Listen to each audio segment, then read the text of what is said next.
ആ സമയത്താണ്, ആ മൊമെന്റിലാണ് ഞാൻ വണ്ടി ഓക്കെ ദിസ് ഈസ് സംതിങ് സാധനം ഇതിനകത്തുണ്ടെന്നുള്ള.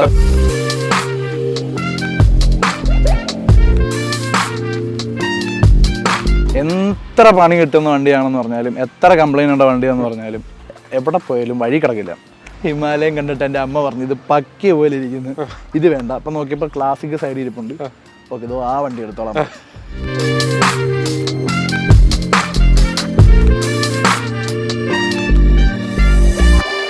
മൈലേജ് അതെ എൻ്റെ ഏറ്റവും സമാധാനമായിട്ടുള്ളൊരു കാര്യമാണ്. എല്ലാവരുടെയും തന്നെ ഗ്രൂപ്പിൽ വരുന്ന എല്ലാവർക്കും ഈ വാട്ടർ പമ്പ് വെച്ച് ചെയ്യാതിരിക്കുക എന്നാണ്. അങ്ങോട്ട് ഇങ്ങനെയുള്ള ഏരിയ സെൻസിറ്റീവ് ഏരിയ ആണ്, അത് നിങ്ങൾ സൂക്ഷിക്കുക. അത് അങ്ങനെ ബ്രേക്ക് പാഡ് പെട്ടെന്ന് തീർന്നു. 5000 കിലോമീറ്റർ എല്ലാവരും ശ്രദ്ധിക്കേണ്ട കാര്യമാണ്. അതെ.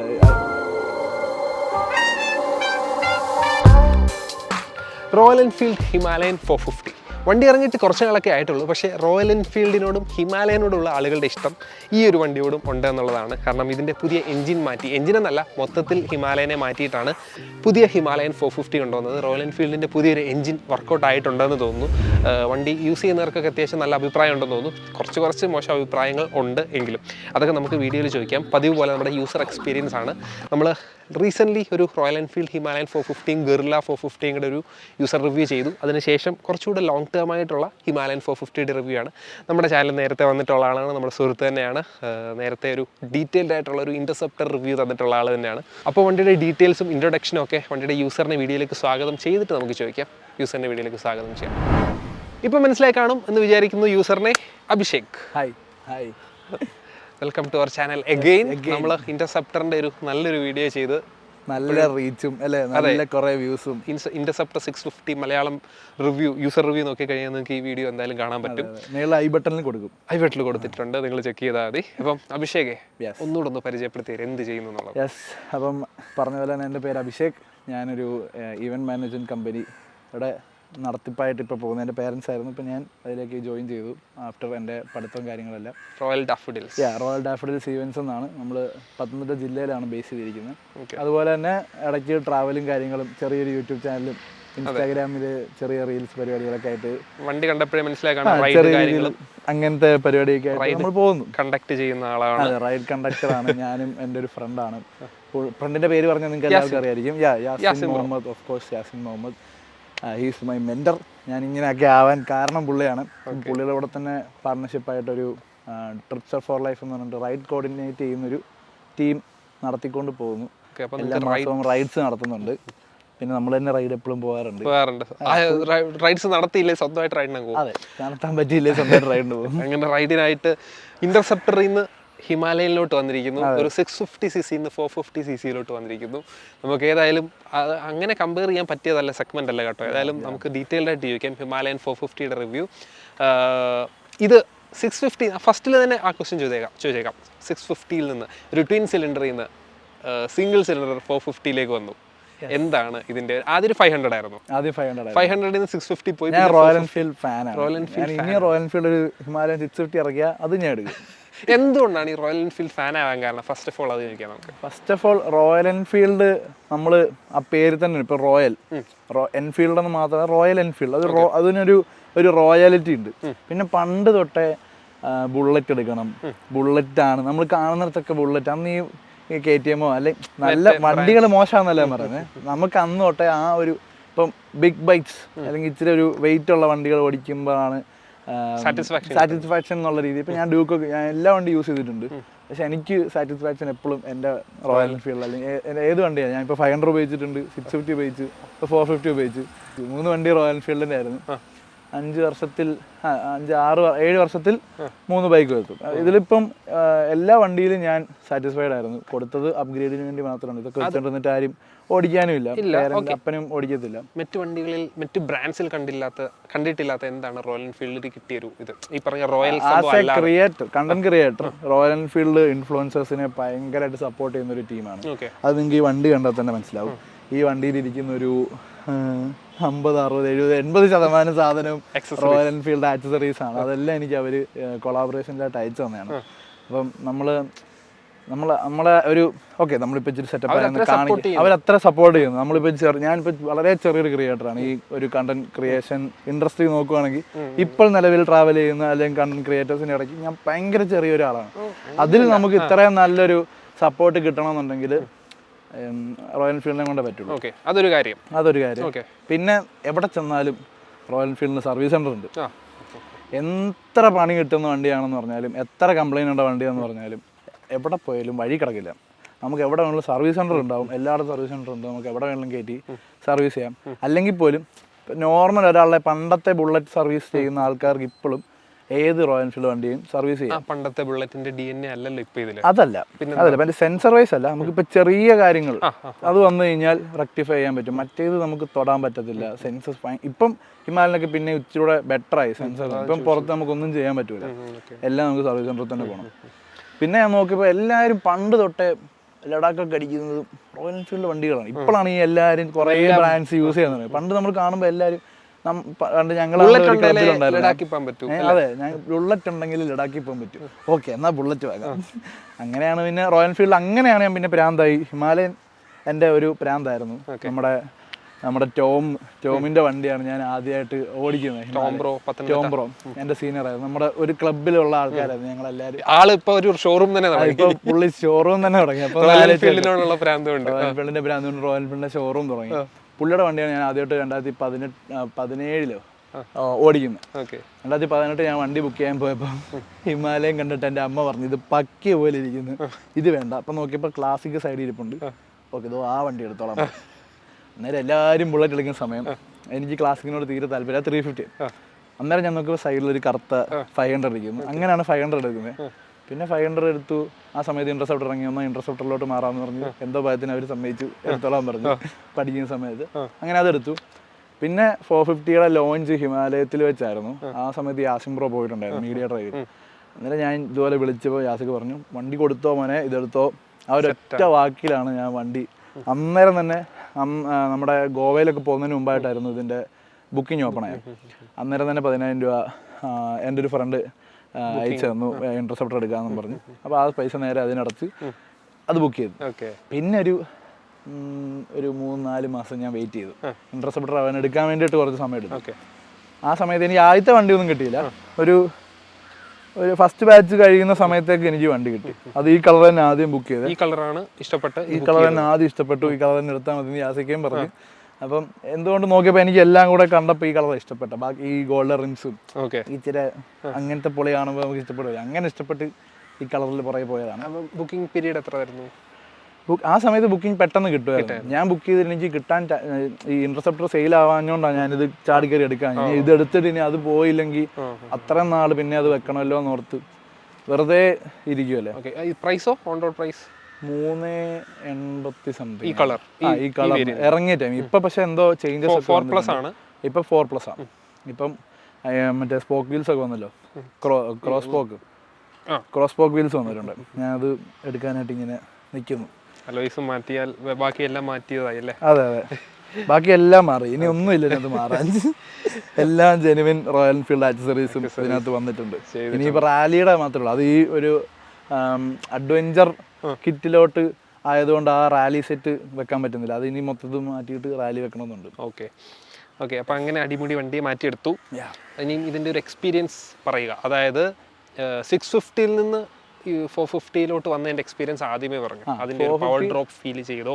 650ൽ നല്ല പവർ, നല്ല റിഫൈൻഡ് ആയിട്ടുള്ള എൻജിൻ, നല്ല വിസിലിംഗ് സൗണ്ട്, ഇതൊക്കെ ആണെങ്കിൽ ഇതിലേക്ക് വരുമ്പോൾ പവർ വ്യത്യാസമുണ്ട്. ഒബ്വിയസ്ലി 650 നിന്ന് 450 വരുമ്പോൾ പവർ വ്യത്യാസം. പക്ഷേ ഇതിന് ഇച്ചിരൂടെ കേപ്പബിൾ ആണ് വണ്ടി. ഹൈ സ്പീഡിൽ ഇച്ചിരൂടെ സ്റ്റേബിളാണ് വണ്ടി. മറ്റേ ഇൻട്രസെപ്റ്റർ നമ്മൾ 120+ ഒക്കെ ആകുമ്പോഴത്തേന് വണ്ടി ഭയങ്കര ബോബിളിങ് ചെയ്യും. നമുക്ക് വണ്ടി നമ്മളിപ്പോൾ എടുത്ത് എറിയും എന്നുള്ള രീതിയിലാണ് ഇൻട്രസെപ്റ്റർ. പക്ഷെ ഇത് ഞാൻ ഒരു 170 ഇല്ലീഗലാണെങ്കിലും ഒരു 170 കേരളത്തിന് പുറത്താണ്. കേരളത്തിലല്ല, കേരളത്തിന് പുറത്ത് 170 കയറി. 170 കയറിയിട്ട് വണ്ടി എടുത്തോ എന്നും പറഞ്ഞ് നിൽക്കുകയാണ്. വണ്ടിക്ക് ഒരു കുലുക്കോ അല്ലെങ്കിൽ ഹാൻഡിലിന് ഒരു വൈബ്രേഷനോ അങ്ങനെ ഒന്നും എനിക്ക് ഫീൽ ചെയ്തില്ല. ആ സമയത്താണ്, ആ മൊമെന്റിലാണ് ഞാൻ വണ്ടി ഓക്കെ ദിസ് ഈസ് സംതിങ് സാധനം ഇതിനകത്തുണ്ടെന്നുള്ള അപ്ഗ്രേഡ് ഒരു ആവശ്യമില്ല. ഇതെടുത്തിട്ടുള്ളവർക്കറിയാം. ഇവർ ഒരു 2-3 വർഷത്തേക്ക് നിങ്ങൾക്ക് വേറെ വണ്ടി എടുക്കണ്ട. നിങ്ങൾക്ക് വേറെ പൈസ ഉണ്ടെങ്കിൽ വേറെ വേണമെങ്കിൽ എടുത്തു വെക്കാം സൈഡിൽ. പക്ഷെ ഇത് കൊടുത്തിട്ട് എടുക്കാൻ നിൽക്കുന്നു. ഇനി സൂപ്പർ ബൈക്കിലോട്ടേ പോകാൻ പറ്റൂ. അതെ അതെ. ഇനി ഇത് കഴിഞ്ഞിട്ടൊരു 1250 GS ആവും.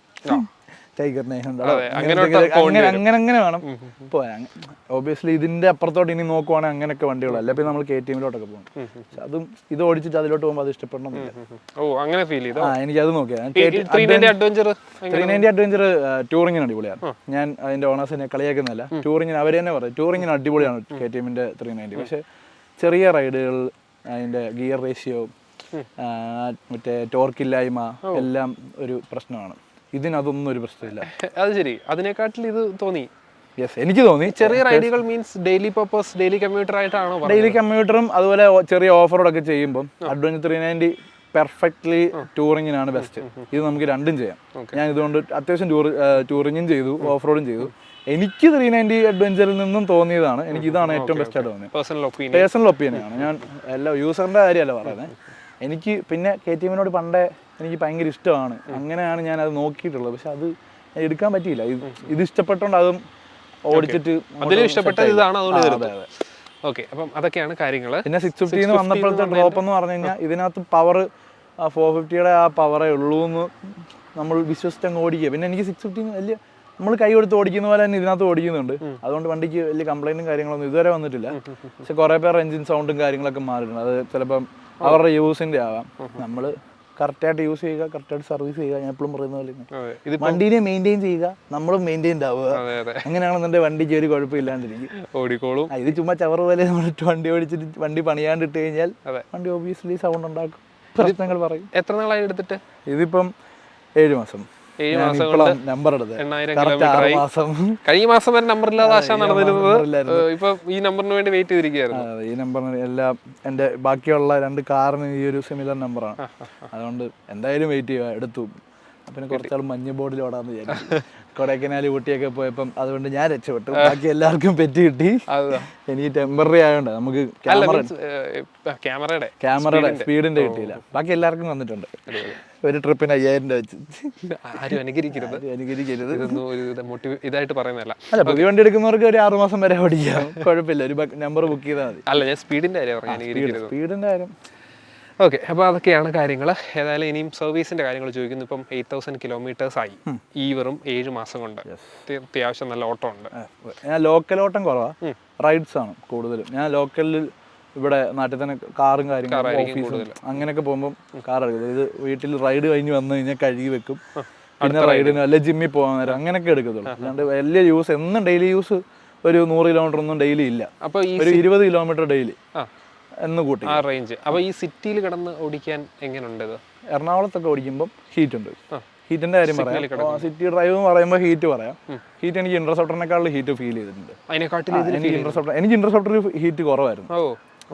പിന്നെ ചിലപ്പം ആ സമയത്ത് ഞാൻ കൂടുതൽ എറണാകുളത്തൊന്നും പോയിട്ടില്ല. കൂടുതലും എറണാകുളത്തല്ലായിരുന്നു. ഇതെടുത്ത സമയം മൊത്തം ഞാൻ അന്ന് തൊട്ട് ഇന്നലെ വരെ ഞാൻ എറണാകുളത്തായിരുന്നു. അപ്പം അങ്ങനെ നോക്കുമ്പോൾ പിന്നെ ക്രോട്ട്സ് ഒക്കെ ഉപയോഗിച്ച് ഓടിക്കുമ്പോൾ നല്ല ഹീറ്റ് ഇതിൽ നിന്ന് വരാറുണ്ട്. ലോങ് റൈഡ്സിലില്ല. വണ്ടി നിർത്തി നമ്മൾ ട്രാഫിക്കിൽ പെട്ടാൽ കാല് നല്ല ചൂടാണ്. നമ്മൾ പെട്ടു പിന്നെ നമുക്ക് ഇതിനൊരു പോരായ്മ എന്ന് പറയാനാണെങ്കിൽ ഹെഡ്ലൈറ്റ് ഭയങ്കര ശോകവുമല്ല. അതിന് ഹെഡ്ലൈറ്റ് മറ്റേ DRL പോലെയാണ്. DRL ആണ്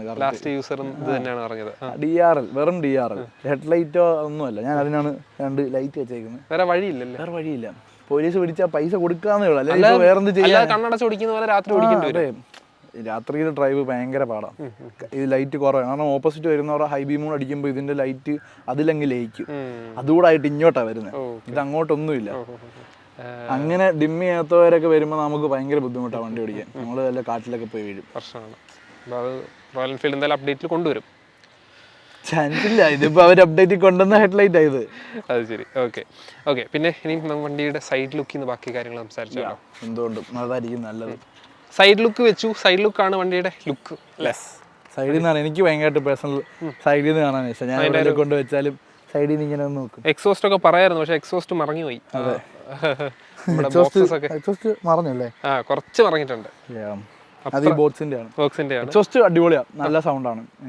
ഞാൻ മാറ്റാൻ നോക്കി. പവറേജിന്റെ ഇപ്പൊ പുതിയ സെയിം ഡിസൈനിൽ വന്നു. അപ്പോൾ അത് മാറ്റിയാൽ കൊള്ളാമെന്നുണ്ടെന്ന് ഞാൻ ഈ സാധനങ്ങൾ ഫിറ്റ് ചെയ്യാൻ ROBയിലാണ് പോയത്, കൊച്ചിയിൽ. അപ്പോൾ അവിടെ ചെന്നപ്പോൾ അവിടെ വേറെ വണ്ടിയിൽ വെക്കുന്നുണ്ട്. പക്ഷേ ആ സൗണ്ട് എനിക്ക് അങ്ങോട്ട് ഇഷ്ടപ്പെട്ടില്ല. ഭയങ്കര സൗണ്ടാണ്. നമ്മൾ ഈ രാത്രിയിലും രാവിലെ ഈ കാട്ടിൽ കൂടെ ഒക്കെ പോകുമ്പം വെറുതെ എന്തിനാ അത്ര ഒച്ചപ്പാടുണ്ടാക്കി പോകുന്നതെന്ന് ഞാനും ആലോചിച്ചു. അപ്പോൾ ഇത് ക്ലീൻ സൗണ്ടാണ്, നല്ല നല്ല ആവശ്യത്തിനുള്ള സൗണ്ട് ഇതിനുണ്ട്. പൊട്ടലൊക്കെ ഉണ്ട്. ഗിയർ ഡൗണിലൊക്കെ നല്ല രസമാണ്. നമുക്ക് ചില സമയത്ത് തോന്നും ഓ ഇത് ഏത് എക്സോസ്റ്റാ ആ മൂടാ. ഓക്കെ, അപ്പം ഇനി അറിയേണ്ട സർവീസ് ആണ്. 8,000 കിലോമീറ്റർ എത്ര സർവീസ്? 2 സർവീസ്. ഫസ്റ്റ് സർവീസ് 1000, എടുത്തതിൻ്റെ വ്യത്യാസം തന്നെ ചെയ്തിട്ട് നേരെ 1000 അല്ല 1500 ചെയ്ത് നേരെ ഞാൻ എറണാകുളം പോയി, അവിടെ നിന്ന് നേരെ ഊട്ടി പോയി. വണ്ടി എടുത്ത 2-ാം ദിവസം ഊട്ടി പോയി. അത് നോർമൽ സർവീസ് ആയിരുന്നു. എന്തോ 150 രൂപയോ 250 രൂപയോ അങ്ങനെ എന്തോ ആയുള്ളൂ. പിന്നെ സെക്കൻഡ് സർവീസ് 5000 ചെയ്തേ. അതിന് എനിക്ക് 4000 രൂപയായി. 4000 രൂപയെന്ന് പറഞ്ഞാൽ എനിക്ക് ഫ്രണ്ടിലെ ബ്രേക്ക് പാഡ് അല്ല ബാക്കിലെ ബ്രേക്ക് പാഡ് മാറേണ്ടി വന്നു. ഊട്ടിയും കൊടൈക്കനാൽ വീണ്ടും പോയിട്ടാണ് 5000 സർവീസ് ചെയ്യുന്നത്. അപ്പം ഈ ട്രിപ്പിലെല്ലാം പുറകിൽ ആളും ഉണ്ടായിരുന്നു, എൻ്റെ കയ്യിൽ പുതിയ ബൂട്ടുമായിരുന്നു. ഈ പുതിയ ബൂട്ട് ആയതുകൊണ്ട് തന്നെ ഇതിൻ്റെ ഈ ബ്രേക്ക് പെഡലിൽ നമ്മൾ അറിയാണ്ട് തന്നെ കാല് ഉണ്ടായിരുന്നു. അപ്പം അങ്ങനെ ബ്രേക്ക് പാഡ് പെട്ടെന്ന് തീർന്നു. 5000 കിലോമീറ്റർ ശ്രദ്ധിക്കേണ്ട കാര്യമാണ്. അതെ, ഇതിനൊരു എക്സ്റ്റൻഡറും എല്ലാം എക്സ്റ്റൻഡർ ഒക്കെ കിട്ടാൻ അവൈലബിൾ ആണ് ആഫ്റ്റർ മാർക്കറ്റ്. കാരണം എനിക്ക് എൻ്റെ കാല് 12 സൈസാണ്, 12 എൻ്റെ കാലിൻ്റെ സൈസ്. അപ്പോൾ അത് വരുമ്പോൾ ബൂട്ടോടെ വരുമ്പോൾ അതൊരു 13 ആവും. നമ്മൾ അറിയാണ്ട് തന്നെ അത് ബ്രേക്ക് അപ്ലൈ കാലിൽ ഫീൽ ചെയ്യത്തില്ല. നമ്മൾ പിന്നെ അങ്ങനെ പെട്ടെന്ന് നോക്കത്തില്ലല്ലോ. പിന്നെ എല്ലാ ഇറക്കവും കാല് ഭയങ്കര ലൂസായിരിക്കുമല്ലോ. അതാണ് എൻ്റെ ഒരു ഐഡന്റിഫിക്കേഷനാണ്. ഞാൻ അങ്ങനെ കണ്ടുപിടിച്ചതാണ്, അങ്ങനെ ആയിരിക്കും ഇത് പോയെന്നുള്ള രീതിയിൽ ഞാൻ ആശ്വസിക്കുക. അല്ലെങ്കിൽ 5000 കിലോമീറ്റർ പോകണ്ടല്ല, എല്ലാവർക്കും ഒരു 8 കിലോമീറ്റർ 10 കിലോമീറ്ററിലൊക്കെ ബ്രേക്ക് പാഡ് കിട്ടുന്നവരുണ്ട്. ഇപ്പം എൻ്റെ ഫ്രണ്ടിൽ എനിക്കിപ്പോഴും ബാലൻസ് ഉണ്ട്. ഒരു 1000 കിലോമീറ്റർ ഓടിയാതെ മാറണം. അപ്പോൾ അടുത്ത സർവീസിന് കൊണ്ടുപോകാറായി 2000 കൂടെ കഴിയുമ്പോൾ. അതെ, 2000 കാര്യമുള്ളൂ. ഓടിയാൽ. ഇപ്പം നമ്മൾ വെയിലൊക്കെ ആയതുകൊണ്ട് ഇന്ന് കുറച്ച് വെച്ചേക്കുക. അപ്പോൾ അതിൻ്റെ സർവീസ് കോസ്റ്റ് എത്ര ആയിരിക്കും? അതിന് വലിയ ഉണ്ടാവില്ല. ഈ ബ്രേക്ക് പാഡിന് ഒരെണ്ണത്തിന് 3 രൂപയോ 3,500 അങ്ങനെ എന്തോ ആണ്. എനിക്ക് മറ്റേ സെക്കൻഡ് സർവീസിലെല്ലാം കൂടെ മറ്റേത് എന്തോ 400 രൂപ കണ്ടുള്ളൂ. ഈ ബ്രേക്ക് പാഡിൻ്റെ പൈസ ബാക്കി വന്നത് 3000 കറക്റ്റ് പറഞ്ഞു. 2500 അത്രയും പ്രൈസ് വരുന്നുണ്ടല്ലേ. നല്ല ബ്രേക്ക് പാടാ. പക്ഷെ ലോക്കൽ എടുത്ത് ഉപയോഗിക്കാതിരിക്കും, കാരണം നല്ല ബൈറ്റുള്ള ബ്രേക്കാണ് ഇതിന്റെ രണ്ടിന്റെ, ഫ്രണ്ടും ബാക്കും. ഒറിജിനൽ തന്നെ ഷോറൂമിൽ നിന്ന് തന്നെ ഇടുന്നതല്ല. ഇപ്പൊ ഇച്ചിരി പൈസ അതിന് പോട്ടെന്ന് വെച്ചായിരിക്കും. അതെ, ഇത്രയും വണ്ടിക്ക് മുടക്കാമെങ്കിൽ 2 ബ്രേക്ക് പാഡിനാണ് മുടക്കാൻ വയ്യാന്ന് വീട്ടിൽ ചോദിക്കും. ഓക്കെ, അങ്ങനെ പിന്നെ ഇതിന്റെ ബാക്കിയുള്ള റൈഡ് കംഫോർട്ട്, സീറ്റിംഗ് ഒരു പ്രശ്നമായിരുന്നു. Yes, seat big thanks to Royal Enfield. അവർ തന്നുകൊണ്ട് ഞാനിത് മേടിച്ച് വെച്ചു. ഇല്ലെങ്കിൽ നമുക്ക് നോർമലി ഒരാൾക്ക് അഫോർഡ് ചെയ്യാൻ പറ്റില്ല. കാരണം ഇത് രണ്ടും കൂടെ വരുമ്പോൾ 8,000 സംതിങ് ഒരെണ്ണത്തിന് തന്നെ ഉണ്ട് 4,400 സംതിങ്. അപ്പം നമ്മൾ വെക്കുമ്പോൾ റൈഡറിന് മാത്രം വെക്കുന്നത് ശരിയല്ലല്ലോ, പില്ലിയണും നമ്മൾ നോക്കണമല്ലോ. അങ്ങനെ വെയിറ്റ് ചെയ്തിരുന്നപ്പോൾ കറക്റ്റ് റൈറ്റ് മൊമെന്റിൽ റോയൽ എൻഫീൽഡ് മെസ്സേജ് വന്നു, ഇതുവരെ കൊള്ളാബ്. അപ്പോൾ ഇതിനകത്ത് ഇത് സാധനമുണ്ട്. അതുകൊണ്ട് അഡ്വഞ്ചർ സീറ്റ് കിട്ടി, നല്ല സുഖമാണ്. സ്റ്റോക്ക് സീറ്റ് ആസ്പെയിൻ ഭയങ്കരമായിരുന്നു. എനിക്ക് ഊട്ടിയൊക്കെ പോയി ഭയങ്കരമായിട്ട് തളരുമായിരുന്നു. ഇത് ഒരു കുഴപ്പമില്ല, ഇവിടുന്ന് സുഖമായിട്ട് പോയി തിരിച്ചു വരാം. ഇച്ചിരൂടെ സുഖമാണ് ഇതിൽ. നല്ല സീറ്റായത്. അവരങ്ങനെ തന്നെയാണല്ലോ ഇറക്കുന്നത്. ആദ്യത്തെ സീറ്റ് മോശമാക്കിയാലല്ലേ ആൾക്കാർ നല്ല സീറ്റ് മേടിക്കുള്ളൂ. അങ്ങനെ അതുകൊണ്ട് നല്ല ബെറ്റർ ആയി. ഇപ്പൊ റൈഡിങ് കംഫോർട്ട് അടിപൊളിയായി. ബാക്കി ഹാൻഡിലിംഗ് എങ്ങനെ ഫീൽ ചെയ്യുന്നു? ഹാൻഡിൽ ബാസിന്റെ ഒരു കാര്യവും ഹാൻഡില് ഞാൻ എടുത്ത സമയത്ത് എനിക്ക് മാറണമെന്നായിരുന്നു ആഗ്രഹം. ഞാൻ ആർട്ടോ മോട്ടോർ സൈക്കിളിന്റെ ഒരു ഹാൻഡിൽ നോട്ടീസ് അവിടെ ചെന്ന സമയത്ത് അത് കണ്ടിട്ട് വെക്കണമെന്ന് ആഗ്രഹം ഉണ്ടായിരുന്നു. പക്ഷെ അത് വെക്കേണ്ട വന്നിട്ടില്ല ഇതുവരെ. ഞാൻ മാറ്റിയിട്ടില്ല. ഓക്കെയാണ്, എനിക്ക് പൊസിഷനൊക്കെ ഓക്കെയാണ്. നമ്മൾ സീറ്റ് കറക്റ്റായിട്ട് എൻ്റെ ഹൈറ്റിന് വെച്ചിട്ട് എനിക്കിപ്പോൾ കറക്റ്റ് ആയത്. ഞാൻ പിന്നെ വൈസറും മാറിയായിരുന്നു, അത് ഞാൻ പൈസ കൊടുത്ത് വാങ്ങിയതാ. അതും ക്രാഷ് ഗാർഡ് ഞാൻ പൈസ കൊടുത്ത് വാങ്ങിയതാ. വേണ്ട സാധനം. ചെറുതാകുമ്പോൾ എനിക്ക് നല്ലതായിട്ട് എൻ്റെ കണ്ണിലോട്ട് തന്നെ ആയിരുന്നു വിൻഡ് അടിക്കുന്നത്. ഇപ്പം അത് ഇച്ചിരി തലയുടെ മേലോട്ടായി. അപ്പൊ കറക്റ്റ് എയറോഡൈനാമിക് നമുക്ക് കിട്ടുന്നുണ്ട്. ബാക്കി ബാലൻസ് ഇപ്പൊ പില്ലിയണും അടിപൊളിയായിട്ട് കംഫോർട്ടാണ്. മറ്റേ ഇന്റർസെപ്റ്ററിലുള്ള പോലെ ആ ബാക്കിലോട്ടുള്ള വലിവോ അങ്ങനത്തെ സാധനം പവർ ഉണ്ടെങ്കിലും ഓക്കെയാണ്. പില്ലിയൻ സീറ്റ് അടിപൊളി. ഇപ്പൊ പിന്നെ ഇത് വളർന്നുകൊണ്ട് ഒരു പ്രശ്നമില്ല. ഇതിനു മുമ്പ് ഞാൻ ടോപ്പ് ബോക്സ് ഞാൻ വെച്ചിട്ടുണ്ടായിരുന്നു. ടോപ്പ് ബോക്സ് മാത്രമേ ഞാൻ ബാൻഡ്രോസിൽ നിന്ന് മേടിച്ച് വെച്ചായിരുന്നു. ഇപ്പൊ അത് വെറുതെ ഇരിക്കുക. അപ്പൊ ആ സമയത്തും പോകുന്ന സമയത്ത് ബാക്കി ഇരിക്കുന്ന ആൾക്ക് സുഖം. ഒരു കുഷനൊക്കെ ഇതിൽ തന്നെ ഒരു കുഷനൊക്കെ വരുന്നുണ്ട്. അപ്പൊ ചാരി ഇരിക്കാം, സുഖം. അതിനകത്തും കുഷനുണ്ട്, ഇതിനകത്തും കുഷനുണ്ട്. ഇത് റോയൽ എൻഫീൽഡിന്റെ നല്ലതാണ്, സുഖമായിട്ട് ബാക്കി ഇരുന്ന് എത്ര ദൂരം വേണമല്ലോ. പില്ലാണ് ഒരു പ്രശ്നവും ഇല്ലാണ്ട് കൈയൊക്കെ രണ്ടും ഇവിടെ വെച്ച് റെസ്റ്റ് ചെയ്ത് ചാരി ഒരു ലാപ്ടോപ്പ് വേണം യൂസ് ചെയ്യാം, മൊബൈൽ യൂസ് ചെയ്യാം, ഒരു ജ്യൂസൊക്കെ കുടിച്ച് പോവാം, ജ്യൂസ് വേണം ഇവിടെ അടക്കി വെക്കാം. ആ ഒരു വൈബിലാണ് ഇപ്പം ഞങ്ങൾ പോകുന്നത്. നല്ല നല്ല സുഖമാണ്. പിന്നെ ഇത് ഇത്രയും വെച്ചോണ്ട് നടക്കുമ്പോൾ നമ്മുടെ നോർമൽ യൂസിന് ഇച്ചിരി ബുദ്ധിമുട്ടാണ്. ഞാൻ സൈഡ് തട്ടോ എന്നൊക്കെ നോക്കി വേണം. നോർമലി എടുത്തോണ്ട് പോകാൻ പറ്റൂല. ഇങ്ങനെ നൈസായിട്ടൊക്കെ എടുത്തോണ്ട് സിറ്റിയിലൊക്കെ ഇച്ചിരി പാടല്ലേ. ഞാൻ മറ്റേ ആദ്യമൊക്കെ നല്ല സ്പീഡിലായിരുന്നു, ഇപ്പൊ ഇച്ചിരി പതുക്കെയായി. അപ്പൻ അതുകൊണ്ട് പറഞ്ഞു ഇതിന് ഊരണ്ടാന്ന്. ഇത് വന്നപ്പോഴത്തേന് ഇച്ചിരി സ്പീഡ് റെഡ്യൂസ് ആയി. പിന്നെ വെയിറ്റും കൂടി വണ്ടിയുടെ കുറച്ച് ബുദ്ധിമുട്ട്. പക്ഷെ ഈ ഇപ്പൊ ഇവിടെ ഇങ്ങനെ ഇറക്കമായോണ്ടാ ബുദ്ധിമുട്ട്. നമ്മൾ മുമ്പ് വെച്ചപ്പോൾ കറക്റ്റ് നേരപ്പായിട്ടുള്ളതാണെങ്കിൽ ഒരു വെയിറ്റ് ബാലൻസിൽ നമുക്ക് എടുക്കുക വെക്കാം. അല്ലാതെ വണ്ടിയുടെ വെയിറ്റ് എങ്ങനെയുണ്ട്, ഹാൻഡിൽ ചെയ്യാൻ എനിക്ക് ഓക്കെ. ഞാൻ ഇന്റർസെപ്റ്ററിൽ നിന്നല്ലേ, ഇന്റർസെപ്റ്ററിൽ നിന്ന് വരുമ്പോൾ എനിക്കിത് സ്വർഗമായിരുന്നു. പക്ഷെ ഇപ്പൊ ഇത്രയും വെയിറ്റോടെ ആയപ്പോൾ ഇത് ഡബിളായി. ചരിഞ്ഞ അവിടെ വെക്കാന്നേ ഉള്ളൂ, എടുക്കാനൊന്നും പോയില്ലേ. നമുക്ക് വണ്ടിയെ സ്ക്രാച്ച് ഒക്കെ പെയിന്റ് അടിച്ചാൽ മാറ്റാം. കാലയിലെ സ്ക്രാച്ച് അവിടെ കിടക്കും, മാറത്തില്ല. പോകുന്ന പോലെ തോന്നിയാൽ വിട്ടേക്കുക. അല്ല, ഞാൻ വണ്ടി കൂടി വീണിട്ടുണ്ട്. ഞാൻ വട്ടവട വീണു, ഊട്ടിയിൽ വീണു. ഊട്ടിയിൽ മറ്റേ പൈൻ ഫോറസ്റ്റിൽ കയറിയതാണ്. ഫോറസ്റ്റുകാർ സീനാക്കുന്നത് കണ്ടപ്പോൾ ഞങ്ങൾ രണ്ടുപേരും വേറെ 2 വഴി എടുത്താണ്. വേറൊരു വണ്ടി ഉണ്ടായിരുന്നു. വേറെ വഴി എടുത്തപ്പോൾ എൻ്റെ പുറകെ ഇരുന്ന് എൻ്റെ ഒരു ഫ്രണ്ട് ഉണ്ടായിരുന്നു. അവൻ പെട്ടെന്ന് പേടിച്ചപ്പം വണ്ടി കയ്യിൽ നിന്ന് പോയി എൻ്റെ. ഞങ്ങൾ നേരെ തറയിലോട്ട് അവിടെ വെച്ച്. പക്ഷേ ഇവിടെ തന്നെ എടുത്ത് വെക്കാൻ പറ്റും. ഇതൊന്നും ഇല്ലായിരുന്നു. വണ്ടി കിട്ടിയ സമയവും വണ്ടി മഞ്ഞ പ്ലേറ്റും അതൊക്കെയാണ്. നല്ല നല്ല രസമാണ് ഇത് ഓടിച്ച് പോയി. നമുക്ക് പിന്നെ നല്ല അറ്റൻഷൻ കിട്ടും. വണ്ടി നല്ല ബിഗ് സൈസാണ്. ഇന്റർസെപ്റ്ററിൽ നിന്ന് മാറിയപ്പം എനിക്ക് ഏറ്റവും എപ്പോഴും എൻ്റെ ആഗ്രഹം ഇച്ചിരി ഓടിക്കുമ്പോൾ POV നല്ല ഹെവി ആയിരിക്കണം. ഹിമാലയൻ അന്ന് ഹെവി ആയിരുന്നു. നമ്മുടെ പഴയ BS6 ഹിമാലയൻ, BS4 ഹിമാലയനൊക്കെ ഭയങ്കര ഹെവി ആയിരുന്നു ആ സമയത്ത്. പക്ഷെ അതിനേക്കാളും ഹെവി ആയി ഇപ്പം ഇറങ്ങിയപ്പോൾ. ടാങ്ക് തന്നെ 17 ലിറ്റർ. എനിക്ക് ഒറ്റ ഫുൾ ടാങ്കിൽ ഇവിടുന്ന് വട്ടവട പോയി തിരിച്ചു വരാം. മൈലേജ് എൻ്റെ ഏറ്റവും സമാധാനമായിട്ടുള്ളൊരു കാര്യമാണ്. ഞാൻ ഇന്റർസെപ്റ്ററിലും ക്ലാസിക്കിലും അനുഭവിച്ച വിഷമം ഞാൻ ഇതിലങ്ങ് സന്തോഷിക്കുകയാണ്. അതിലെനിക്ക് ക്ലാസിക് എങ്ങനെ പോയാലും 20 ഒക്കെ ഉള്ളായിരുന്നു. 500 ഇന്റർസെപ്റ്റർ 28, 25, 28 എന്നാലും കൈ കൊടുത്ത 15, 9 അങ്ങനെ കിട്ടിയിരുന്നു. അപ്പോൾ ആ ഒരു ഫ്യൂവൽ എക്സ്പെൻസ് എനിക്കിപ്പം ഭയങ്കര ലാഭമാണ്. റൈഡ് പോകുമ്പോൾ മറ്റേത് എനിക്കൊരു 4-5 രൂപ ഇല്ലാണ്ട് റൈഡ് പോകാൻ പറ്റത്തില്ലായിരുന്നു. ഇപ്പൊ എനിക്ക് 2000 രൂപ ഉണ്ടെങ്കിൽ റൈഡ് പോകാം. ഏകദേശം ഡബിളോളമായി. എനിക്ക് ഒന്നാമത്തെ കാര്യം, നമ്മൾ ഫുൾ ടാങ്ക് അടിച്ചാൽ 17 ലിറ്റർ ഉണ്ട്. 17 ലിറ്റർ നമുക്ക് പോയിട്ട് വരികയും ചെയ്യാം. മൈലേജ് 38 മീറ്ററിൽ കാണിക്കുന്നത്. ഞാൻ ഇങ്ങനെ ഓടിച്ചിട്ട് എനിക്ക് 38 കിട്ടുന്നുണ്ട്. അതായത് ഒരു 80 ക്രൂസ് ചെയ്യുമ്പോഴും കിട്ടും. 80 താഴോട്ടില്ല. സ്പീഡ് നമ്മൾ കുറച്ചാലും മൈലേജിനകത്ത് അത് ഒന്നും മാറാൻ പോകുന്നില്ല. നമ്മൾ ആ 80-90 പോയാലും ഈ 38 കിട്ടുന്നു. എനിക്ക് ഏറ്റവും ലോ കാണിച്ചത് 35 ഇത്ര നാളും. പക്ഷെ ഇപ്പം മീറ്റർ അടിച്ചു പോയി.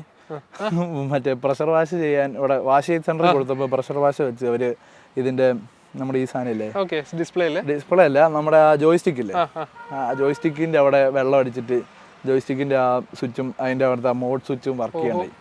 അതിന് അവര് സർവീസ് ചെല്ലുമ്പോൾ കാണിക്കാൻ പറഞ്ഞിട്ടുണ്ട്. പക്ഷെ എനിക്ക് സമയമില്ലാത്തതുകൊണ്ട് ഇത്ര ദിവസമായിട്ട് പോകാൻ പറ്റില്ല. അത് അതിന്റെ പ്രശ്നമല്ല, ഈ വാട്ടർ പമ്പ് ചെയ്തതിന് ശേഷമാണ്. അത് ഈ ഇന്റർസെപ്റ്ററിൽ എനിക്ക് കൊടുക്കുമ്പോൾ ഉണ്ടായിരുന്നു മറ്റേ ഒരു നമ്മുടെ എന്താ പ്ലഗില്ലേ, പ്ലഗിന്റെ സൈഡിലെല്ലാം വെള്ളം കയറിയിട്ട് അങ്ങനെ ഒരു പ്രശ്നം ഇന്റർസെപ്റ്റർ ഉണ്ടാകും. പക്ഷെ ഇതിനകത്ത് അതില്ല. ഇതിനകത്ത് നേരെ സ്വിച്ച് എല്ലാം അടിച്ചു. എല്ലാവരുടെയും തന്നെ ഗ്രൂപ്പിൽ വരുന്ന എല്ലാവർക്കും ഈ വാട്ടർ പമ്പ് വെച്ച് ചെയ്യാതിരിക്കുക എന്നാണ്. അങ്ങോട്ട് ഇങ്ങനെയുള്ള ഏരിയ സെൻസിറ്റീവ് ഏരിയ ആണ്. അത് നിങ്ങൾ സൂക്ഷിക്കുക. അത് നമ്മുടെ ബുദ്ധിയില്ലായ്മയ്ക്കാണ് നമ്മളത് വെച്ച് അവിടെ അടിക്കുന്നത്. സ്വിച്ചിലൊന്നും വെള്ളം വാട്ടർ പമ്പ് വെച്ച് അടിക്കാതിരിക്കുക. ഡിസ്പ്ലേക്ക് വേറെ പ്രശ്നമൊന്നുമില്ല. ഇതൊക്കെ വാറണ്ടിയിൽ വരും. എല്ലാം വാറണ്ടിയിൽ വരും. ഇതെല്ലാം വാറണ്ടിയിൽ മാറ്റി കിട്ടും. അല്ലെങ്കിൽ പെടും. അതുപോലെ ഒരു കാര്യമാണ് ഇൻഫർടൈൻമെന്റിൽ ബ്ലൂടൂത്ത്, മാപ്പ്, നാവിഗേഷൻ, കുറെ കാര്യങ്ങൾ. നാവിഗേഷൻ നല്ലൊരു പരിപാടിയാണ്. മൊബൈൽ ഹോൾഡർ ഒന്നും അതുകൊണ്ടാണ് വെക്കാത്തത്. പക്ഷെ എന്നാലും നാവിഗേഷനിൽ ഒരു പ്രശ്നം എന്ന് പറഞ്ഞാൽ നമുക്കിപ്പം അറിയത്തില്ലാത്തൊരു സ്ഥലത്ത് പോകുമ്പോൾ മാത്രം ഇട്ടുകൊണ്ട് പോകാവുന്നതാണ് നല്ലത്. നമുക്ക് ഓൾവേസ് ഓൺ ആയിരിക്കണം ഫോൺ. ഇതിന് ആപ്പിൽ കയറി കഴിഞ്ഞാൽ നമുക്ക് ഇഷ്ടമുള്ള ലൊക്കേഷനിൽ നമുക്ക് പോവാം. മീറ്ററിൽ അത് കാണിക്കും. അതിനൊരു മോഡ് മാറ്റണം. മാറ്റി ഡിസ്പ്ലേ അപ്പം പകുതി ആവും. ആ പകുതിയിൽ നമുക്ക് ഗൂഗിൾ മാപ്സ് കാണിക്കും. ഗൂഗിൾ മാപ്സ് കാണിക്കുമ്പോൾ നമ്മുടെ ഫോൺ ആ ആപ്പ് ഓൺ ആയിരിക്കണം. ആപ്പിൽ തന്നെ ഒരു ലോക്ക് ഉണ്ട്, സ്ക്രീൻ ഓഫ് ആവാണ്ടിരിക്കാനായിട്ട്. എന്നാലും ആ ആപ്പിൽ നമ്മൾ അറിയാണ്ട് ഫോൺ ഫോൺ പോക്കറ്റിൽ കിടന്ന് ടച്ച് ആവുകയോ അങ്ങനെ എന്തെങ്കിലും ആയാൽ അത് പിന്നെയും നമ്മൾ വണ്ടി നിർത്തിയിട്ട് ഒന്ന് ഓൺ ആക്കേണ്ടി വരും. അല്ല പിന്നെ ഫോൺ ഫോൺ ഹീറ്റ് ആവും. അവർ അതിനെന്താണ് ഒരു പെർഫെക്റ്റ് ആയിട്ട് എന്താ അവർ ചെയ്യാഞ്ഞെന്ന് അറിയത്തില്ല. മേ ബി അവരുടെ ലിമിറ്റേഷൻസിൽ നിർത്തി ചെയ്തുകൊണ്ടായിരിക്കും. ഫോൺ ഓൺ ആക്കി വെച്ചിട്ട് ചെയ്യുന്നത് ഭയങ്കര അലമ്പാണ്. അത് നമുക്ക് ഭയങ്കരമായിട്ട് ഫോൺ ഹീറ്റ് ആവും. അതെ, അങ്ങനെ പ്രശ്നമുണ്ടല്ലോ. അല്ലാതെ ഡിസ്പ്ലേയിൽ ബാക്കി ബഗ് ഇഷ്യൂസോ കാര്യങ്ങളോ സ്റ്റക്കോ കാര്യങ്ങളോ ഒന്നും വന്നിട്ടില്ല. ഈ സ്വിച്ചിന്റെ കംപ്ലൈന്റ് ആയപ്പോ തൊട്ട് ഈ നമ്മുടെ ഓട്ടോമാറ്റിക് ആയിട്ട് സെൻസ് ചെയ്യുന്നില്ലേ, മറ്റേ ബ്രൈറ്റ്നസ് വരും. നമുക്ക് രാവിലെ ആകുമ്പം വൈറ്റും ഡാർക്ക് ആകുമ്പോഴത്തേന് അത് ബ്ലാക്കും ആവും. അത് നിന്നു, അതിപ്പോ ബ്ലാക്ക് മാത്രമായിട്ട് നിൽക്കുക. ഈ ഇഷ്യൂ കാരണം അത് മീറ്ററിൽ വേറെ കിലോമീറ്റർ എല്ലാം റീഡ് ചെയ്യുന്നുണ്ട്. ABS ഓൺ ഓഫ് ആക്കാം, അതെല്ലാം മോഡും ചേഞ്ച് ചെയ്യാൻ പറ്റുന്നുണ്ട്. പക്ഷേ ഈ മറ്റേ ഈ ഓട്ടോമാറ്റിക്കായിട്ട് മാറുന്ന അതും വരുന്നില്ല. ജോയ്സ്റ്റിക്ക് നമുക്ക് ട്രിപ്പ് ചെയ്യാനും പറ്റുന്നില്ല. ജോയ്സ്റ്റിക്ക് ചെയ്യുന്ന കാര്യങ്ങളൊന്നും നടക്കുന്നില്ല. അടുത്ത സർവീസിന് റെഡിയാക്കും. അടുത്ത സർവീസ് വാറണ്ടി എത്ര നാളാണ്? വാറണ്ടി 1 വർഷമോ 5 വർഷമോ 4 വർഷമോ 3 വർഷം. ഇന്റർസെപ്റ്റർ എനിക്ക് 4 വർഷം ഉണ്ടായിരുന്നു, ഇതിന് 3 വർഷം. ഓക്കെ. പിന്നുള്ളത് ടേണിംഗ് റേഡിയസ് എങ്ങനെയുണ്ട്? ടേണിംഗ് റേഡിയസ് ഒന്നും ഒരു കുഴപ്പമില്ല. ഇന്റർസെപ്റ്ററിൽ നിന്ന് എനിക്ക് സ്വർഗ്ഗമാണ്. കാരണം നമുക്ക് എൻ്റെ വീടിൻ്റെ അവിടെ ആണല്ലോ ബ്രോ, ചെറിയൊരു ഇതാണ്. അപ്പോൾ അവിടെ നമ്മളൊന്ന് ഇട്ട് തിരിക്കണമെന്നുണ്ടെങ്കിൽ ഇപ്പം ഇത് സുഖമാണ്. കാരണം ഇത് നമുക്ക് ഓട്ടോയൊക്കെ തിരിച്ച് കൊണ്ടുവന്നവരൊക്കെ ഉണ്ട്, സുഖമായിട്ട് എടുത്തു. കാരണം ട്രാഫിക്കിലൊക്കെ അതുകൊണ്ട് നല്ല ഗുണമാണ്. നമുക്ക് ഇങ്ങനെ നിൽക്കുന്നിടത്ത് ഇങ്ങോട്ടാണെങ്കിൽ ഇത്ര ഓടിച്ചെടുത്തില്ല. മറ്റേത് നമ്മൾ ഇവിടെ വരുമ്പോൾ തീരും. ഇതിന് തന്നെ ഗുറില്ലയില്ലേ, ഗുറില്ലയ്ക്ക് ടേണിംഗ് റേഡിയസ് ഇല്ല. അത് നമ്മുടെ ലാസ്റ്റ് വീഡിയോയിൽ പറഞ്ഞിട്ടുണ്ടായിരുന്നു. അതിന് ഒട്ടും ടേണിംഗ് റേഡിയസ് ഇല്ല. ഞാൻ നേരത്തെ ഇന്റർസെപ്റ്ററിനും ടേണിംഗ് റേഡിയസ് ഇല്ലായിരുന്നു, ക്ലാസിക്കിനും ടേണിംഗ് റേഡിയസ് ഇല്ലായിരുന്നു. ഇതിനെന്തായാലും അതുണ്ട്, അതുകൊണ്ട് സന്തോഷം. ഓക്കെ. അല്ലാതെ ഞാൻ ഹാപ്പിയാണ് വണ്ടി എടുത്തതിൽ. എനിക്ക് ഇതുവരെ ഒരു കുറ്റബോധമോ വേറെ നെഗറ്റീവ്സ് എന്തെങ്കിലും തോന്നി? ഹെഡ്ലൈറ്റ് അല്ലാതെ? ഹെഡ്ലൈറ്റ് അല്ലാണ്ട് നെഗറ്റീവ് ഒന്നും എനിക്ക് തോന്നി. ടയർ 8000 ഓടിയിട്ട് ടയേഴ്സ് ഒരു 5000 ഓടാനുള്ള ഉണ്ടെന്ന് തോന്നുന്നു. ഇതിപ്പം ഒരു 5000 ഓടാനില്ല, ഒരു 3000 എന്തായാലും ഓടും. എനിക്ക് അത് ലാഭമാണ്. ഇന്റർസെപ്റ്റർ എനിക്ക് 4000-5000 കിലോമീറ്ററിൽ ഞാൻ ടയർ, എൻ്റെ വണ്ടി കൊടുക്കുമ്പോൾ ഞാൻ 5ാമത്തെ ടയറായിരുന്നു. എത്ര കിലോമീറ്റർ ഓടിയായിരുന്നു? 28 കിലോമീറ്റർ. 5000 എങ്ങാണ്ട് ഓടിയപ്പോഴാണ് 5ലാണ് നമ്മൾ 5000 ചെയ്തപ്പോഴാണ് വീഡിയോ ചെയ്തത്. ആ സമയത്ത് ടയർ തീർന്നു. അതിലൊരു ഡീറ്റെയിൽഡ് റിവ്യൂ ആണ് കേട്ടോ, നിങ്ങൾക്ക് നോക്കിയാൽ ഇന്റർസെപ്റ്റർ നോക്കുന്നവർക്ക് വളരെ യൂസ്ഫുൾ ആയിട്ടുള്ള വീഡിയോ ആണ്. ഇന്റർസെപ്റ്റർ എടുക്കാൻ പോകുന്നവർക്കും എടുത്തവർക്കും കാണാം. അതെ. ഇനി ഇന്റർസെപ്റ്റർ ഉള്ളവരാണ് കുറേ പേര് ഹിമാലയൻ എടുത്തേക്കുന്നത്. എനിക്കറിയാവുന്ന നമ്മൾ ഇപ്പോൾ ഗ്രൂപ്പിലുണ്ടായിരുന്നു ഇന്റർസെപ്റ്റർ. ഞാൻ 3 years യൂസ് ചെയ്തെങ്കിലും ഞാൻ ഇന്റർസെപ്റ്റർ മാക്സിമം എക്സ്പ്ലോർ ചെയ്തിട്ടാണ് കൊടുത്തത്. ഓഫ് റോഡ് എല്ലാം ചെയ്തിട്ടുണ്ട്, ടൂർ ചെയ്തിട്ടുണ്ട്. എനിക്ക് ഭയങ്കര ഇഷ്ടമായിരുന്നു. അത് കൊടുത്ത സമയത്ത് ഈ ഗ്രൂപ്പിൽ കുറേ പേര് ഗ്രൂപ്പിൽ നിന്ന് മാറി ഈ സെയിം ആൾക്കാർ തന്നെ ഹിമാലയന്റെ ഗ്രൂപ്പിലുണ്ട്. ഒന്നാമത്തെ ആളാണ് വാണ്ടർ ബ്രോ എന്ന് പറഞ്ഞിട്ട്, കിരൺ എന്ന് പറഞ്ഞ ആള്. പുള്ളി ഇതിന്റെ RTK എന്ന് പറഞ്ഞ ക്ലബിന്റെ ഓണറാണ്. പുള്ളിക്ക് ഇപ്പൊ ഇന്റർസെപ്റ്റർ ഉണ്ട്, ഹിമാലയനും ഉണ്ട്. പുള്ളി തന്നെ തുടങ്ങിയ ക്ലബിൽ ഞങ്ങൾ എല്ലാവരും വന്നപ്പം എല്ലാവരും ഇതിനകത്തുണ്ട്. ഹിമാലയൻ കസ്റ്റമേഴ്സ് എല്ലാം ഹാപ്പി ആണെന്ന് തോന്നുന്നു. എല്ലാവരും ഹാപ്പിയാണ്. ചെറിയ ചെറിയ പ്രശ്നങ്ങൾ എല്ലാ വണ്ടിക്കും ഉള്ള പോലെ തന്നെ ഇതിനുണ്ട്. പിന്നെ അത് എടുത്ത് പ്രൈസ് ചെയ്യുന്നതുകൊണ്ടാണ് ഹിമാലയന് മാത്രം കംപ്ലൈന്റ് ആയിട്ട് തോന്നുന്നത്. നമുക്ക് എല്ലാ വണ്ടിക്കും ചെറിയ ചെറിയ കംപ്ലൈൻറ്റ്സ് ഉണ്ടല്ലോ. അല്ല, ഇത് തന്നെ ഈ ജോയ്സ്റ്റിക്കിന്റെ ഇഷ്യൂ എല്ലാവർക്കും വരുന്നുണ്ട്, ഈ വാട്ടർ പമ്പിന്റെ പ്രശ്നം കാരണം. പിന്നെ ചിലർക്ക് മീറ്ററിൽ ബഗ് വരുന്നുണ്ട്. പിന്നെന്താ വോബ്ലിംഗ് ഇഷ്യൂസ് ഒന്നും ഇല്ലല്ലോ? ഇല്ല, അതൊന്നുമില്ല. പിന്നെ സീറ്റ് എല്ലാവരും പറയുന്ന ഒരു കംപ്ലൈന്റ് ആണ്.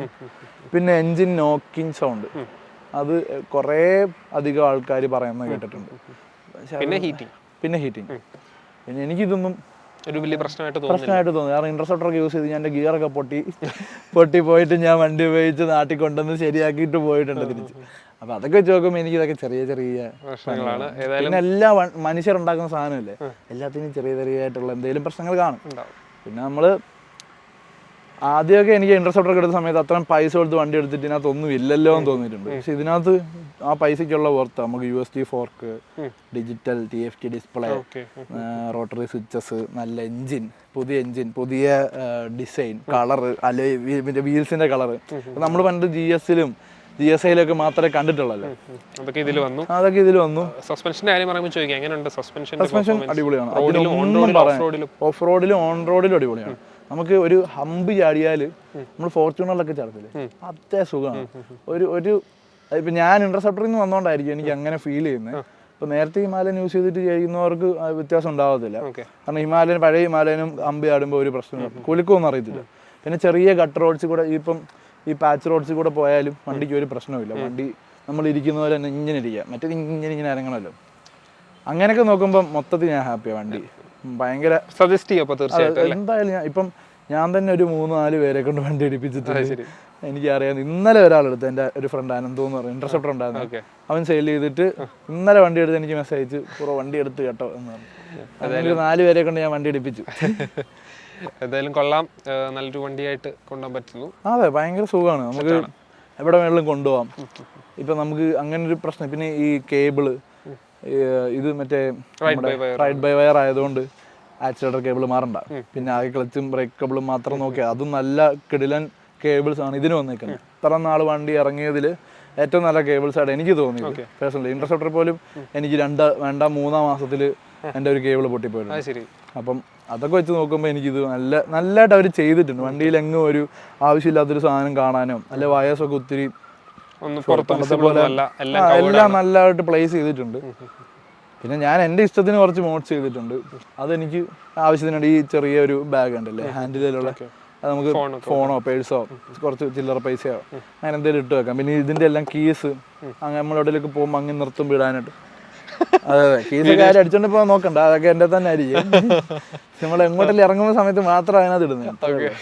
പിന്നെ ഹാൻഡ് ഗാർഡ്, പിന്നെ ബാക്കി ഇതെല്ലാം എൻ്റെ ഇഷ്ടം. എനിക്ക് പണ്ട് തൊട്ട് ഇങ്ങനെ വണ്ടി ബിൽഡ് ചെയ്യണം, എൻ്റെ ഡ്രീം ബിൽഡെന്നാണ് ഞാനിത് പോസ്റ്റ് ഇട്ടേക്ക് തന്നെ.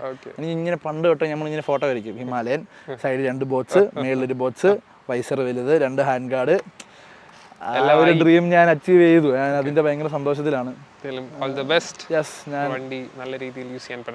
ഒരുപാട് യാത്രകൾ പോകണമെന്ന് ആഗ്രഹിക്കുന്നു. അടുത്ത വർഷം ഒരു നോർത്ത് ഈസ്റ്റ് ഒക്കെ അടിക്കണം. അടുത്ത വർഷം ആദ്യം തന്നെ നമ്മളെ നോർത്ത് ഈസ്റ്റ് അടിക്കാൻ പ്ലാൻ ഉണ്ട്. ഞങ്ങൾ എല്ലാവർക്കും ഹിമാലയൻ, യാസിം പ്രോ ഹിമാലയൻ എടുക്കാനായിട്ട്. എൻ്റെ കൂടെ നിഖിൽ എന്ന് പറഞ്ഞ അവനിപ്പോൾ ഡ്യൂക്ക് 250 ആയിരുന്നു, അവനത് കൊടുത്തു ഇത് ബുക്ക് ചെയ്തിട്ടേക്കും എടുക്കാനായിട്ട്. അങ്ങനെയാണ് ഹിമാലയൻ ജേർണി ഇവിടെ നടന്നു പോകുന്നത്. എക്സ്പീരിയൻസ്. അപ്പം നിങ്ങൾക്കും ഈ വീഡിയോ ഇഷ്ടപ്പെട്ടു, നിങ്ങൾക്ക് കുറേ കാര്യങ്ങൾ ഈ വീഡിയോയിൽ മറ്റ് വീഡിയോസിൽ ഇല്ലാത്ത കാര്യങ്ങൾ എന്തെങ്കിലും ഇതിനകത്ത് ഉണ്ടാവുമെന്ന് വിശ്വസിക്കുന്നു. വീഡിയോ ഇഷ്ടപ്പെട്ടെങ്കിൽ ലൈക്ക് ചെയ്യുക, നിങ്ങളുടെ അഭിപ്രായം കമൻറ്റ് സെക്ഷനിൽ രേഖപ്പെടുത്തുക. നിങ്ങൾക്ക് പല ഡൗട്ട്സ് കാണും, കമൻറ്റിൽ ഇട്ടാൽ ഈ വീഡിയോയിൽ ഇല്ലാത്ത കാര്യങ്ങളും നിങ്ങൾക്ക് ഡിസ്കസ് ചെയ്യാൻ ഈ ഒരു കമൻറ്റ് സെക്ഷൻ യൂസ് ചെയ്യാൻ പറ്റും. പിന്നെ ഞാൻ പറഞ്ഞു പോയിട്ട് എന്തെങ്കിലും മോശമായിട്ടുണ്ടെങ്കിൽ നിങ്ങൾ ക്ഷമിക്കുക. നമ്മൾ ഓരോരുത്തരുടെ എക്സ്പീരിയൻസ് അല്ല ചോദിക്കുന്നത്, അപ്പോൾ അവരവരുടെ മനസ്സിലുള്ള കാര്യം പറയുക എന്നുള്ളതേ ഉള്ളൂ. നമുക്ക് ഇനി വീണ്ടും പല വണ്ടികളിലൂടെ ഈ കണ്ടുമുട്ടാം. അഭിഷേകിന്റെ മോട്ടോ ബാറ്റ്മാൻ ചാനലിലൂടെ ചെക്ക് ചെയ്യുക. 452 ആണ് യൂട്യൂബ് ചാനൽ. ഇൻസ്റ്റാഗ്രാമിലാണ് കുറച്ചുകൂടെ ആക്റ്റീവ് ആയിട്ടുള്ളത്. ഇൻസ്റ്റാഗ്രാമിലാണ് ആക്റ്റീവ്. ചെക്കൗട്ട് ചെയ്യാൻ ഞാൻ താഴെ ലിങ്ക് കൊടുത്തിട്ടുണ്ട്, ചെക്കൗട്ട് ചെയ്യുക. So subscribe Walk with Nef. Support Walk with Nef. Bye from Walk with Nef. Bye.